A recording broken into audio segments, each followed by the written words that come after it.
friend of mine called me up earlier on today and said, have you heard Mad Mike's Minute? I said, who's Mad Mike? He said, Mike Hosking, you know, the National Party troglodyte. And I was like, oh, Mike Hosking, yeah, no, I haven't. So he sent me through the link. And I had the displeasure of listening to 3 minutes, not 1 minute, Mike. You might want to think about the branding of your 1 minute. And he goes on and speaks and calls my name out 17 times in 3 minutes. I'm thinking to myself, that's a bit strange. What makes it more strange is that Mike was actually wearing his dressing gown at work, and that's got some cause for concern. And you might want to think about that, Mike, and maybe we can help you there. But let's talk about broadcasting games of national significance, because that is what you were so hell-bent on. In fact, I remember in the middle of last year, you were saying what a terrible idea broadcasting games of national significance was and that nobody wanted it. Well, I'll give you a little secret. 81% of people in a recent poll said they want it. And I don't think I've come across anybody, any sane person anyway, Mike, so you're excluded from this. That's a disclaimer.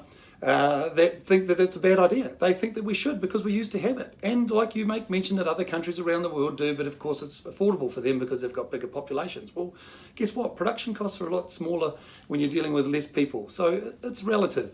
But at the end of the day, 81% of the people would like to see broadcasting games of national significance live and free to air. Why is that? Maybe it's because sports in this country is considered a big part of our culture. Maybe it's because we already spend around $1 billion a year, $1 billion a year on sports and recreation through our taxes. Maybe it's because when we look around our programming and we see that Maori TV get $55 million a year, and nobody has a problem with that because that is part of our culture. The reality is we have seen participation rates in sports decline with our youth over the last decade to the lowest we've ever seen. We've got the highest rates of obesity in this country with our youth in the OECD, and it's rising. Why is that? Is it because that people aren't interested in sports? Or is it because people are starting to see sports as something that's elitist, that is only available for people with bigger bank balances or that can afford to see Sky? Well, there's a lot of people in this country, Mike, that see the absolute need and necessity to show our games of national significance live and free to air, and we don't believe that you should have a privileged upbringing so you can see these games. They should be there for us all. Now, New Zealand First will continue to fight for broadcasting free-to-air sports. We won't give up on it. And I have got another private members bill which I will be putting back into the ballot.